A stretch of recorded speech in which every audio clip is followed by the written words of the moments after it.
Le beau et le bien. Simone Weil.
L'homme vit de trois manières, en pensant, en contemplant, en agissant. Et en tant qu'il pense que quelque chose dans l'univers répond à ces trois manières, il a les idées du vrai, du beau et du bien.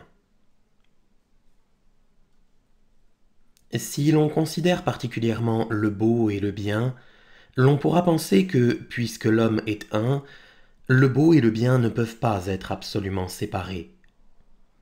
Mais cette opinion est facilement détruite, car quel rapport peut-il y avoir entre un temple et une action morale?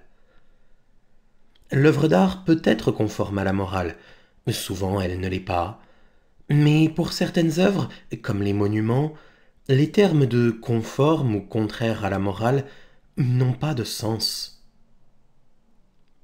D'autre part, la vertu a quelque chose de rigide et de sévère et qui semble contraire au beau. Et l'on sait que les jansénistes étaient hostiles à l'art profane. Cependant, le sens commun confond souvent le beau et le bien. Platon de même. Et en dehors du respect du sens commun et des grands auteurs, il ne peut y avoir de pensée. Examinons donc la question, et commençons par chercher à avoir quelques aperçus sur la nature du beau et du bien considérés en eux-mêmes. Je marche en regardant autour de moi, et je vois un temple. Son premier effet est de me faire arrêter. Le tas de pierres que j'avais vu auparavant ne m'avait pas fait arrêter. J'avais continué mon chemin sans penser à lui, ou si j'y avais pensé, c'était pour me demander qui l'avait mis là, à quoi il servait, ou pour me souvenir d'autres tas de pierres.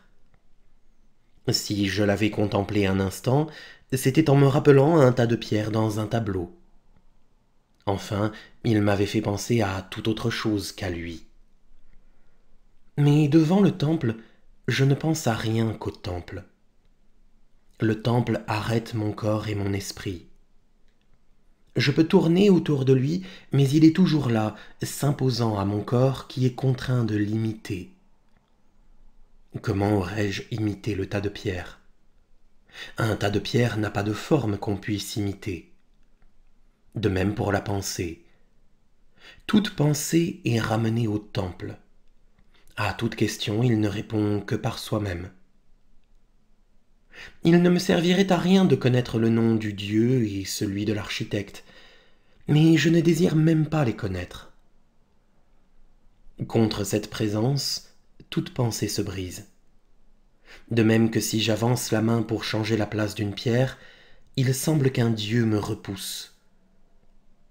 Aucun dieu ne m'empêchait de changer la place des pierres du tas de pierres. Le tas dans son ensemble avait sans doute été mis là dans un but quelconque, mais la place de chaque pierre n'a été réglée que par le jeu des forces mécaniques. Je peux utiliser ces forces mécaniques pour transporter les pierres d'un lieu à un autre. Elles n'ont pas de préférence. Les pierres du temple aussi sont disposées selon les lois mécaniques, autrement le temple croulerait. Je peux aussi me servir de ces lois pour les changer de place, mais si je le fais, je n'ai plus devant moi un temple, mais un tas de pierres. Tandis que le tas de pierres était resté tas de pierres. Le temple est donc un ordre des pierres, et cet ordre n'est pas l'ordre mécanique.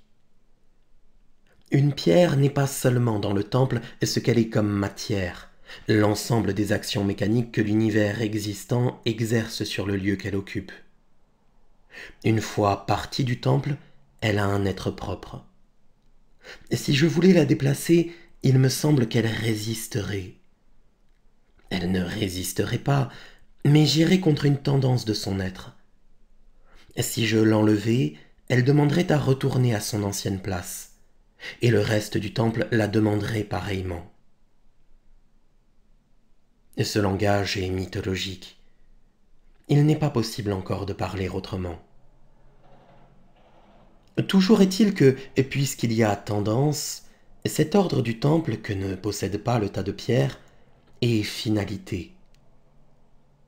L'on aurait pu arriver à la même conclusion grâce à l'unité que l'on voit dans le temple. Mais d'ailleurs, cette unité et la volonté des pierres, si l'on peut ainsi parler, de rester à la place qu'elles occupent dans le temple, ne sont qu'une seule et même chose.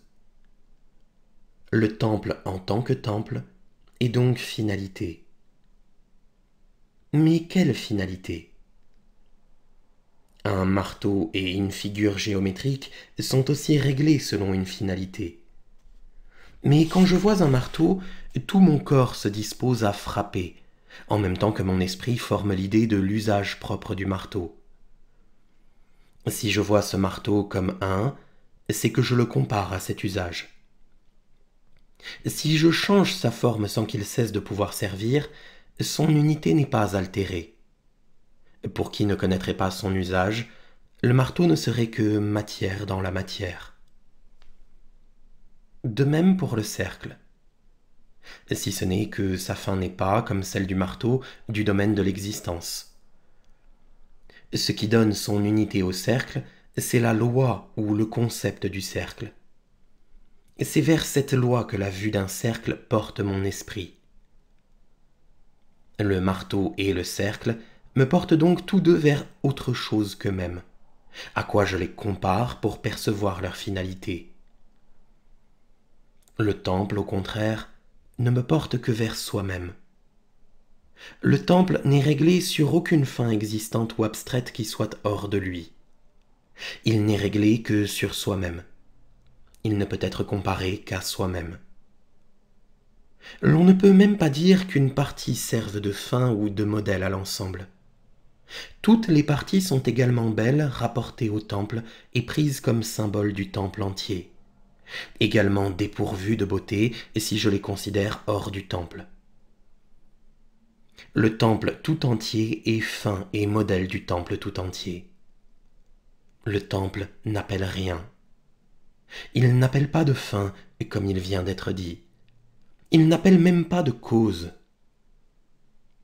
L'univers existant est bien, par la nécessité mécanique, cause de l'existence du temple, mais si le temple était détruit, sa beauté n'en serait pas altérée. Les causes du temple permettent son existence dans le temps, mais le temple est éternel, c'est-à-dire non pas sans fin, mais hors du temps et au-dessus de l'existence. La connaissance de rien d'existant ne peut m'aider à comprendre le temple, non plus que la connaissance de rien d'abstrait, idée ou loi. Le temple n'a besoin de rien dans l'univers. Il exclut l'univers, ce que je comprendrai mieux encore si j'entre à l'intérieur du temple. Il est parfait en soi, un absolu dans l'existence. Rien ne peut en quelque sorte mordre sur lui. Il est là. C'est tout ce que je puis en dire. C'est l'objet. Ce caractère d'objet, pour ainsi dire irréductible, apparaît surtout dans l'architecture, tandis que la musique semble la substance même de notre âme. Cependant, si l'on y réfléchit, une symphonie apparaîtra comme un objet aussi dur et aussi impénétrable qu'un temple. Au lieu que le temple existe là, devant nous, dans l'espace, de telle façon que nous pouvons nous en éloigner et nous en rapprocher à volonté, la musique fuit toujours. Et comme nous devons, pour la saisir, l'imiter sans cesse et nous mouvoir avec elle, nous croyons que c'est elle qui nous exprime quand c'est nous qui l'imitons. Mais sa perfection apparaît aussi clairement que dans le temple, en ce que chaque note et chaque silence, quoique imprévisibles, sont nécessaires et ne pourraient être changés sans que toute beauté disparaisse. L'ordre de la musique est aussi inflexible que celui de l'architecture. Toutes les notes d'une symphonie sont réciproquement moyens et fins, comme les pierres du temple. Et la symphonie, comme le temple, est parfaite en soi et n'appelle rien. Même, par sa rigueur mathématique, la musique est l'art le plus parent de l'architecture. Mais la même perfection se trouve dans tous les arts, et l'on s'en convaincra facilement. N'entrons donc pas dans le détail, mais considérons seulement cette architecture vivante et mouvante qu'est la danse. Là, les éléments ne sont plus des pierres, mais des hommes. Et les hommes qui font partie de la danse sont soustraits par elle à la vie animale pour être transportés dans la vie de société, c'est-à-dire dans la vie proprement humaine. Car la danse apparaît clairement comme sortant de la cérémonie, et la cérémonie n'est que la manifestation de la société. Les hommes qui dansent réalisent donc en dansant leur vocation d'homme.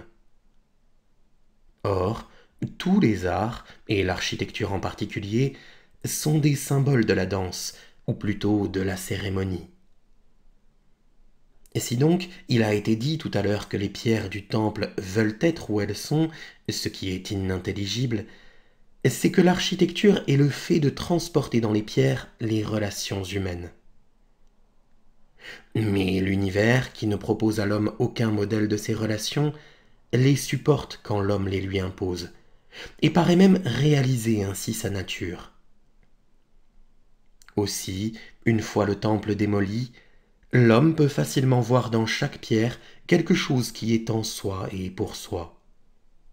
Et même, il ne la voit comme objet, c'est-à-dire ne la perçoit, que dans la mesure où il lui reconnaît une perfection propre.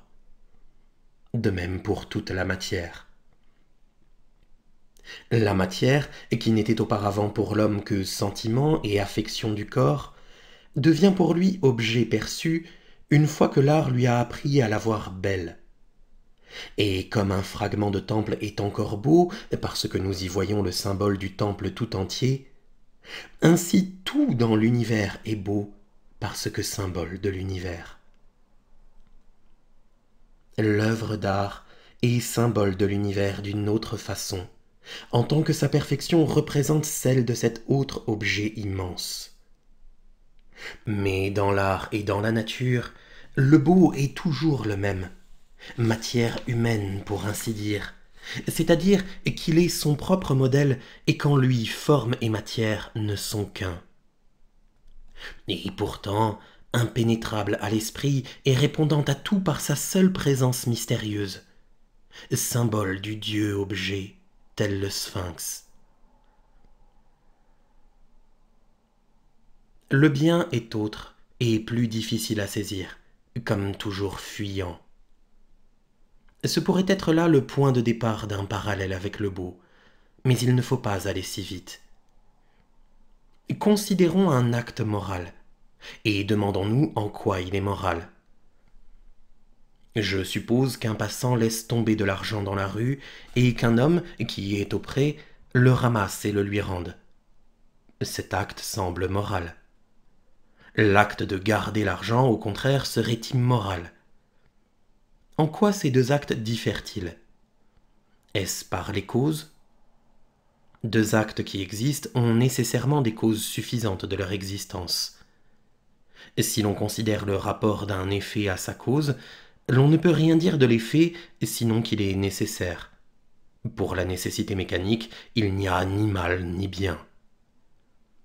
Qu'est-ce donc que la moralité?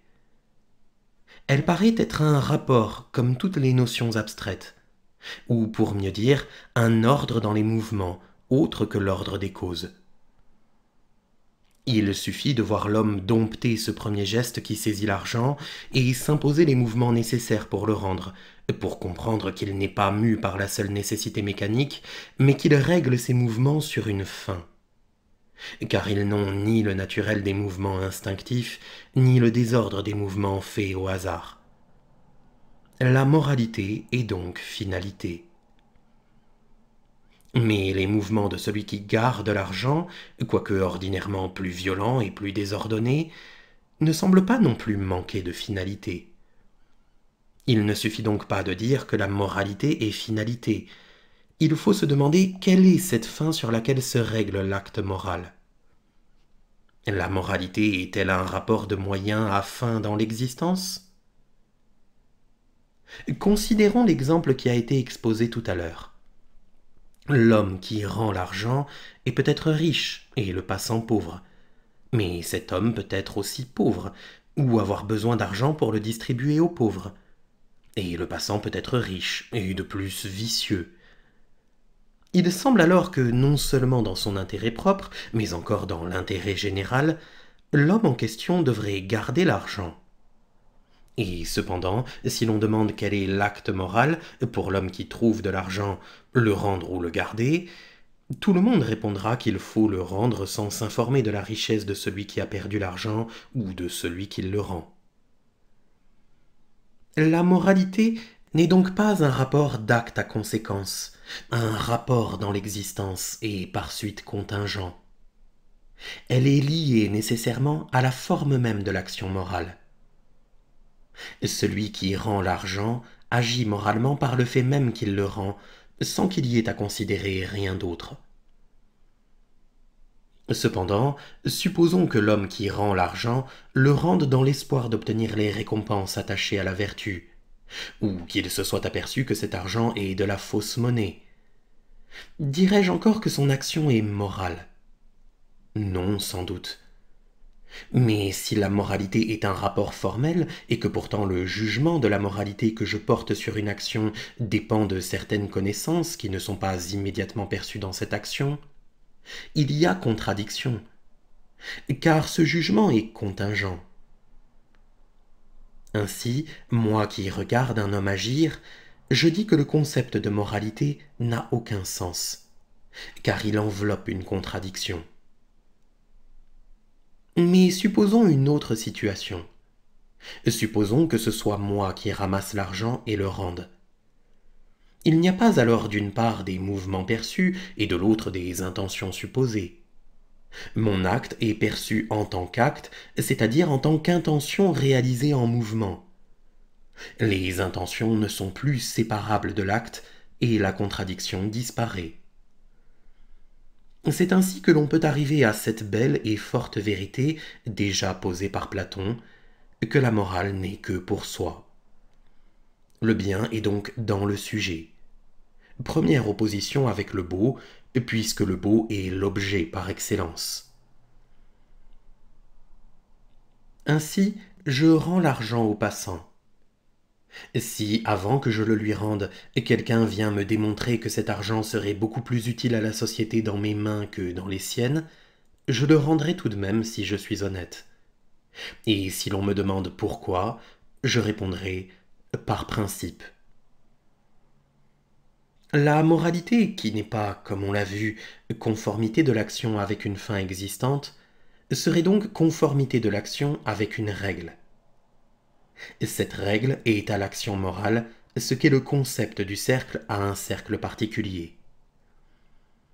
De même que je compare un cercle mal tracé à la définition du cercle pour prouver qu'il est mal tracé, de même je peux prouver qu'un acte est moral ou immoral en le comparant à la loi morale. C'est ainsi que si je vois quelqu'un prendre de l'argent qui ne lui appartienne pas, je comparerai cette action au précepte qui dit « Ne prends pas le bien d'autrui », et jugeant que l'action n'est pas conforme au précepte, je dirai qu'elle est immorale. Mais il y a des différences. La loi du cercle en tant que définition se suffit à elle-même. Mais la loi morale n'est pas une définition. C'est une obligation, et elle a besoin de quelque chose qui la fonde. D'autre part, ce ne sont pas les mouvements qui sont comparés à la loi, mais l'intention en tant qu'elle se manifeste dans les mouvements. Si je vole en dormant, ce n'est pas un vol. Cependant, c'est bien la conformité formelle des actes et de la loi qui semble être le bien. Mais d'ailleurs, les vues sur l'hypocrisie sont des vues trop faibles, car il n'y a pas d'hypocrisie, il n'y a que l'ignorance de celui qui regarde. Les gestes de celui qui fait une action dans son propre intérêt n'ont pas cette sévérité et cette rigueur des gestes de l'homme juste. Ainsi, quand je rends l'argent trouvé à son possesseur, la moralité n'est pas dans l'acte brut, pour ainsi dire, dans le simple fait que l'argent est rendu, mais dans mes gestes. Mais quelle loi abstraite peut régler les gestes? Je ne peux plus juger de la moralité d'un acte en le comparant à la loi. Je ne peux juger l'acte que saisi dans sa réalité particulière. Mais sur quoi jugeons-nous l'acte, sinon selon une loi? Ici, quelqu'un parlera d'intuition et de subconscient. Ces mots nous avertissent de ne pas examiner la question plus avant et de nous transporter dans la conscience même de celui qui agit. Aussi bien, il est clair que je ne juge ses actions que dans la mesure où je me pense moi-même agissant en lui. Me voici donc ramené à moi, toujours guidé par cette forte pensée que la morale n'est que pour soi. En moi, je retrouve de nouveau les préceptes moraux et la loi morale qui les fonde tous. Agis toujours de façon que la maxime de ton acte puisse être érigée en loi universelle. Ici, Kant est maître. Mais la loi morale, dira-t-on, qui la fonde? Car je la sens bien en moi. Mais j'y sens avec évidence aussi les principes de la géométrie, et pourtant c'est mon droit, et même mon devoir d'homme, dirait Descartes, de douter d'eux. Je douterai donc de la loi morale. Mais si je peux douter de la géométrie, qui est hors de moi, comment douter de la loi morale, qui est mon être même? Car on doute de l'objet, mais on ne doute pas de soi. Le doute de soi, pour ne pas déshonorer un beau mot, doit être appelé incertitude. J'ai dit d'ailleurs que c'était un devoir d'homme de douter de la géométrie. Mais dirons-nous que c'est un devoir de douter du devoir? La loi morale a donc été mal comprise, et Kant sans doute mal interprétée. Ce dont on ne doutera plus quand on aura considéré ceci. Qu'un homme sans passion violente, en qui ses parents auraient, dans son enfance, imprimé fortement le respect de la loi morale, pourra passer sa vie en conformité avec cette loi. Cette morale est à la portée des chiens. L'on dit d'une action vue de l'extérieur que sa moralité n'est pas dans la simple conformité avec la loi, mais dans l'intention, parce que l'on suppose la possibilité d'une fin cachée. Mais il faut parler de même des actions que je perçois immédiatement comme miennes. Comme, selon les stoïciens, la vérité d'une pensée n'est pas seulement sa conformité avec un objet, qu'il soit existant ou abstrait, mais surtout dans la force avec laquelle la main du penseur étreint, pour ainsi dire, sa pensée, de même la moralité n'est pas un rapport entre une action et une loi, un rapport qui serait toujours dans l'objet et extérieur à moi. Le vrai bien qui porte ce rapport comme le supérieur porte l'inférieur est l'acte de volonté libre qui pose l'obligation de se conformer à la loi morale.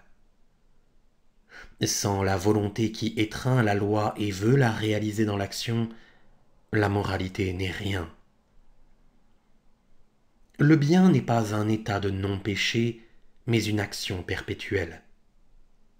Et qu'à un moment l'étreinte se relâche, la moralité n'a plus de sens. La loi morale retombe au sommeil. Et quelles que soient les actions, c'est là précisément le mal. Ces vues sur le beau et le bien sont encore sommaires. Et si nous savons que le bien est mouvement, nous ne savons pas pourquoi il est mouvement vers la loi morale telle que Kant l'a formulée. Cependant, n'examinons pas plus avant la nature du beau et du bien. Considérons leur rapport, et cherchons pour cela une réalité susceptible d'être dite bonne et belle. On ne dit jamais qu'un temple est moral, tandis que l'on dit qu'une action est belle. Considérons donc une belle action. Il n'en est pas de plus universellement admirée que celle d'Alexandre qui, souffrant de la soif avec toute son armée qu'il faisait passer par un désert, versa sur le sol un peu d'eau qu'un soldat lui avait apporté dans un casque. Que pensons-nous quand nous disons que cette action est belle? Car, dira quelqu'un, je ne vois pas ce qu'elle a de beau. Alexandre aurait mieux fait de boire. Il vaut mieux pour une armée avoir un chef bien portant qu'un chef mourant de soif. Et s'il voulait faire le généreux, il n'avait qu'à donner l'eau à un de ses soldats. Un défenseur d'Alexandre répondra que l'action de répandre l'eau était plus utile à l'armée que l'eau n'aurait pu l'être, parce qu'elle était propre à donner du courage. Bon, dira l'autre, Alexandre était un habile général. Cela n'est pas encore beau. Et l'utilité de l'action d'Alexandre est en effet en dehors de la question. L'on pourra prouver aussi qu'Alexandre était courageux, puisqu'il avait soif et qu'il n'a pas bu. Mais le soldat qui avait trouvé l'eau ne l'a pas bu non plus, parce que c'était son devoir de soldat de l'apporter au chef. Et l'on approuve son action, mais on ne l'admire pas. Tout le monde se dit « j'en aurais fait autant ». L'on ne contemple pas l'acte du soldat. Examinons donc l'action d'Alexandre, et supposons-la présente et ayant lieu devant nous. Un soldat apporte de l'eau à Alexandre. Il l'apporte comme c'est son devoir. Mais nul ne pourrait lui reprocher de manquer à son devoir s'il l'a convoité. Or, il ne la convoite pas. Il ne pense même pas qu'on pourrait la boire. Alexandre, après un premier mouvement purement mécanique, reste immobile tandis que le soldat s'approche. L'armée non plus ne bondit pas vers l'eau et ne la regarde même pas avec convoitise. Elle dirige ses regards sur les signes humains, c'est-à-dire qu'elle observe le chef. Alexandre, tout le temps que le soldat venait vers lui, n'a pas fait un geste vers l'eau. Quand le soldat est tout près, il prend enfin le casque et reste un moment immobile. L'armée reste immobile aussi, les yeux fixés sur Alexandre. Et l'univers est rempli du silence et de l'attente de tous ces hommes. Soudain, à l'instant qu'il faut, ni trop tôt, ni trop tard, Alexandre répand l'eau. Et l'attente en est comme délivrée. Personne, Alexandre moins que tout autre, n'aurait osé prévoir cette action étonnante. Mais une fois l'action accomplie, il n'est personne qui n'ait le sentiment que cela devait être ainsi. Que l'acte d'Alexandre ait eu lieu précisément ainsi ou non, peu nous importe. Il est pour nous un mythe. Or, si l'on considère cette description de l'acte d'Alexandre, on pensera invinciblement à la musique, à la danse et à la cérémonie. Il y a la même attente et la même délivrance par un acte libre et nécessaire. Et cela est déjà propre à éclairer sur ce mot de belle action. Mais pour comprendre où est la beauté de l'action, Voyons par quel changement elle disparaîtrait. Si Alexandre n'avait pas soif ou savait que l'eau est empoisonnée, l'acte ne serait pas beau. De même s'il agissait pour donner du courage à ses soldats. De même si une loi, même sans sanction, interdisait aux chefs de boire quand l'armée souffre de la soif. Ainsi le beau, dans l'acte comme dans l'œuvre d'art, n'a de fin qu'en soi. Mais tout cela n'éclaire pas, et quelqu'un pourra de nouveau demander « Qu'est-ce que cela a de beau ?» Or, il est à remarquer que personne ne le demande. Même si un soldat, au moment où Alexandre verse l'eau, s'écriait « Donne-nous cette eau si tu n'en veux pas !» l'acte d'Alexandre semblerait ridicule. Bien plus, si un soldat avait communiqué cette pensée à son voisin, ou si même il l'avait eue sans la dire à personne, l'acte ne serait plus beau. Ce qui peut surprendre, car Alexandre n'est pas responsable des pensées de ces hommes. Et ces pensées ne changent rien à l'acte d'Alexandre en tant qu'il est accompli par Alexandre. La beauté de l'acte n'est donc pas dans Alexandre seul. Et en effet, le soldat qui apporte l'eau et l'armée qui regarde renoncent aussi à cette eau. Ils y renoncent pour Alexandre. Alexandre y renonce pour eux. Chaque homme est, comme les pierres du temple, à la fois fin et moyen. Qu'un seul d'entre eux convoite l'eau, et l'action de la jeter ne sera plus possible. Qu'est-ce qui sera changé pourtant? Rien, si ce n'est l'accord entre les hommes. La beauté de l'action d'Alexandre est donc la même que celle d'une cérémonie. Et l'on peut dire que l'action d'Alexandre est cérémonie.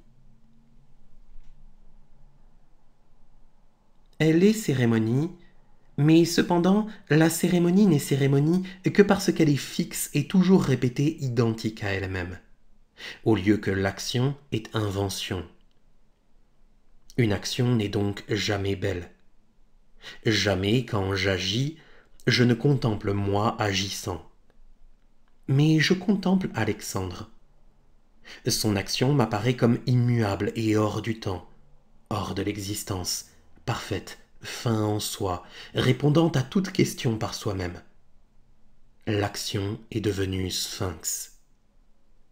Or, l'action est précisément le contraire du sphinx, toujours présente, toujours changeante, toujours appelant autre chose et interrogeant l'objet. Ce n'est donc pas en tant qu'action que j'admire l'action d'Alexandre, c'est en tant que spectacle. Et c'est qu'en effet, je ne me pense pas dans Alexandre, je le vois sur le même plan que les soldats. Je ne pense pas Alexandre comme esprit, mais comme corps humain, c'est-à-dire comme matière qui a reçu la forme de l'esprit humain, tel le temple. La belle action est donc cérémonie en tant que contemplée et racontée, non en tant qu'action. Son existence nous importe peu. Et qu'est-ce qu'une action qui n'existe pas? La belle action est ce que l'on aime célébrer et même jouer, dont le théâtre peut servir d'exemple, puisqu'à l'origine il célébrait les actions des dieux et des héros. Mais si la belle action est spectacle et non action, encore faut-il savoir quels sont ses rapports avec l'action. Et si elle est mythe, de quelle vérité elle est le mythe? Contemplons donc de nouveau Alexandre, mais seul dans le désert, sans armée ni uniforme. Il faut observer que, dans le mythe, Alexandre, après le premier mouvement, se ressaisissait, et les soldats pareillement. Les soldats parce qu'ils étaient devant Alexandre. Il entrait dans ce second mouvement une part de crainte et une part de respect. Chez Alexandre, nulle crainte, nul respect, sinon ce que le sens commun appelle si bien le respect humain. La contrainte qu'il exerce sur soi n'est nullement politique. Et c'est pourquoi il est au centre de l'action, quoique le rôle des soldats ne soit pas moins beau. Mais Alexandre est soutenu cependant par l'orgueil du chef, et qui se doit d'avoir plus de vertu que ses soldats, et par ce regard des inférieurs, bien plus propre à inspirer la terreur que celui des supérieurs, car c'est le jugement nu, sans aucune puissance. Or, il n'échappera à personne que ce moment d'immobilité, qui est cérémonie, est le moment décisif de l'action. L'action véritable n'est pas le geste de verser, qui est mécanique et sans pensée, comme le prouve son élégance même. L'action est ce refus de tout mouvement animal, et cette immobilité sculpturale et cette méditation sans parole, par le seul gouvernement des muscles. Or, Alexandre est seul à présent, et aucun regard n'est sur lui pour le soutenir. Il est seul et il a soif. Il sait que d'autres hommes, dans le même désert, ont soif, mais il ne les voit pas. Il aperçoit de l'eau. Il se précipite sur elle et la boit. Ce mouvement, il n'en a nullement conscience. Il l'a fait en dormant, et c'est en quoi justement consiste le péché. Le péché est sommeil. Le pécheur n'en prend conscience qu'au moment où il se reprend. Ce qu'exprime la doctrine catholique que le repentir sauve. Mais dans la réalité, Alexandre ne boit pas, car ce ne serait pas Alexandre. Alexandre voit l'eau, il fait vers elle un mouvement, puis se raidit et délibère.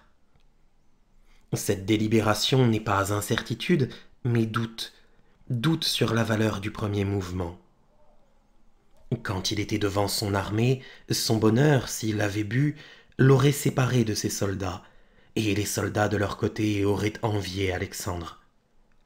L'union aurait été rompue, et il n'y aurait pas eu de beauté, de sorte que l'acte de répandre l'eau apparaît comme une libation à la société. Mais à présent, Alexandre est seul. Son armée n'est que mythe. Elle est le mythe de l'humanité en lui. Et il doit choisir entre être animal et être homme. Ce n'est rien d'avoir soif, mais c'est beaucoup de se refuser à satisfaire sa soif pour ne pas se séparer des hommes. Puissante est la souffrance, dit Violaine, quand elle est aussi volontaire que le péché. Nous avions remarqué tout à l'heure qu'il suffit qu'un soldat convoite l'eau pour que l'action d'Alexandre ne soit plus belle. Et cela avait paru étonnant, car la bonne volonté d'Alexandre n'en est pas changée. Mais cela aussi est mythe, car tout se passe dans l'âme d'Alexandre, et il ne s'agit pour lui que de se poser homme. Les autres hommes sont objets pour lui, et l'objet ne nous renvoie que ce que nous lui donnons. Dieu est innocent, dit Platon. Il suffirait donc d'être juste et pur pour sauver le monde. Ce qu'exprime le mythe de l'homme-dieu qui rachète le péché des hommes par la seule justice et sans aucune action politique. Il faut donc se sauver soi-même, sauver en soi l'esprit dont l'humanité extérieure est le mythe. Le sacrifice est l'acceptation de la douleur, le refus d'obéir à l'animal en soi et la volonté de racheter les hommes souffrants par la souffrance volontaire. Chaque saint a répandu l'eau. Chaque saint a refusé tout bonheur qui le séparerait des souffrances des hommes. Le bien est donc le mouvement par lequel on s'arrache à soi en tant qu'individu, c'est-à-dire en tant qu'animal, pour s'affirmer homme, c'est-à-dire participant de Dieu. Mais le bien n'est possible que si nous pensons Dieu, qui est l'humanité, c'est-à-dire l'esprit humain, présent à chacune de nos victoires et faisant effort en nous. Entrez dans mon cœur et dans mon âme, dit Pascal, invoquant Jésus-Christ, pour y porter mes souffrances et pour continuer d'endurer en moi ce qui vous reste à souffrir de votre passion. Par la présence continuelle de l'esprit en nous, chacun de nos mouvements est cérémonie. C'est ce qui fait que le juste est beau. En tant donc que nous agissons, c'est-à-dire que nous sommes libres et égaux à Dieu, le beau et le bien sont un. Derrière la caverne, le beau et le bien sont un. Il faut rentrer dans la caverne et retrouver le temple et l'acte moral. L'acte moral, avons-nous dit, est affirmation de l'homme en soi, par quoi nous retrouvons l'impératif catégorique de Kant, qui a tout dit sans doute sur la question, quoiqu'il soit facile de le méconnaître. Le bien est réglé sur un concept, mais ce concept n'est que le symbole du mouvement de l'esprit pour se détacher de la chose, mouvement qui est le bien. Or, se détacher de la chose est aussi la laisser à elle-même. Quand nous dormons, nous sommes mêlés à la chose, et chacun de nos désirs change la chose. Par un simple mouvement de notre corps, les arbres parlent. Mais s'éveiller, c'est justement refuser de prêter vie à la chose morte. Un homme qui croirait l'état où il vit parfait en soi serait délivré de toute action politique et rejeté vers la seule action qui est la pensée. Or, la chose seule, le chaos, n'est pas mort, mais néant. L'objet est mort, mort symbole de la vie. Dieu créant le monde, dit la Bible, sépara les terres et les eaux. Et c'est ainsi que nous créons le monde tous les jours, séparant l'objet et l'esprit. Or, l'objet est beauté. Le beau est ce qui est toujours parfait, toujours fini, matière morte qui a reçu l'empreinte de l'esprit vivant. Être esclave des choses, c'est accepter de les changer. Se libérer d'elles, c'est ne vouloir changer que soi. Or, nul ne veut changer le temple. Le temple est symbole de Dieu en tant que Dieu s'exprime dans l'objet. Le même mouvement par lequel nous nous délivrons de l'objet nous fait reconnaître l'objet pour beau, c'est-à-dire créer la beauté. Car le bien est dire non à toute chose, dire de toute chose « je ne suis pas cela ». Dieu ne me l'aurait pas prise, dit Jacques Uri dans Claudel, parlant de Violaine, si elle avait été remplie de moi tout entière, ne laissant aucune place vide. La part de Dieu, comme l'appellent les bonnes femmes.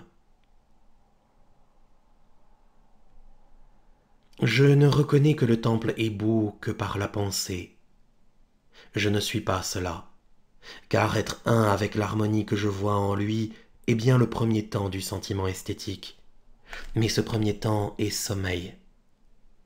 Dire « je ne suis pas cela », c'est poser le temple comme parfait en soi, sans moi, c'est-à-dire le poser comme beau. D'un côté, donc, le beau nous invite à être libres, et parce qu'il nous refuse, il nous invite à le refuser. Mais d'autre part, nous ne voyons le beau comme beau que par l'action de nous détacher de lui. Nous refusons le temple, et cela nous apprend à refuser tout l'objet, à refuser l'objet en nous, c'est-à-dire nos passions, nos sentiments et nos pensées. Par là, notre vie devient belle et symbole de Dieu, et nos passions elles-mêmes, et nos péchés eux-mêmes, comme l'a fortement vu le catholicisme. C'est pourquoi l'homme qui ne ressent pas ses propres passions comme belles, dort. Nous allons toujours vers Dieu, refusant et laissant derrière nous la matière pétrie par nous dans ce mouvement de refus, parfaite parce que ayant reçu la forme de l'esprit humain, immobile et symbole du mouvement. Ce refus est ce qui fait de la matière l'objet, ce qui est la même chose que de dire qu'il la rend belle. Car voir quelque chose comme beau, c'est la voir immuable et éternelle, au lieu d'y voir la chose existante, toujours changeante et flottante. C'est voir l'essence sous l'existence. Mais le bien est refus de l'essence même, et affirmation que l'essence est portée par quelque chose de supérieur, qui est la liberté. Or, Dieu est l'unité de la liberté, de l'essence et de l'existence. En lui, le beau et le bien sont une seule et même chose. Dans notre univers, ils s'opposent comme l'objet au sujet. Mais l'action est affirmation de Dieu. Dans l'action, le beau et le bien sont un. Car c'est par le même mouvement que nous nous détachons de la chose et que nous en faisons l'objet, c'est-à-dire le beau, ce qui est la même chose que percevoir. En dehors de cette action qui pose l'unité du beau et du bien en la voulant, tout est sommeil. Être ou ne pas être, soi et toute chose, il faut choisir.